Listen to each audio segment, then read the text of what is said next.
Hello, brilliant people. Good afternoon to all of you. Welcome once again to another conversation. And because the weather today is not that hot, so murag makachika gyud ko here sa ako ang classroom. Ayan, nag-end na ang pinaka-last period of the day. So ang mga bata karon murag excited na po sila manggawa sa amo ang school. So anyway, while naghulat ko sa akong coffee, murag medyo mubugnaw-bugnaw siya gamay, chika ta kadali. Because I want to share to you something nga ako na-observe, especially sa TikTok, kani nga platform.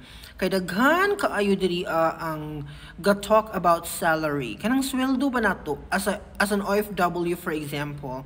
Common gid kay ni siya. Kani ba atong mga kababayan ba back in the country, magsige magina sila pangutana even if makita na nila to sa website, naa pa dito nakabutang kung pila ma-receive. For example, Taiwan imong target. Naa dito online makita man gyud na siya ang table. Pero gusto gyud nila i-ask sa imuha personally. Now, nothing is wrong no kung imo siyang isulti. Kung i-PM nimo siya sa imuhang sanangutana, sa imuhang kaila, for me okay ra gyud ingon ana. Pero kana bitong atong himuag video niya ato gyud isulti ang exact amount nga sweldo nato. Murag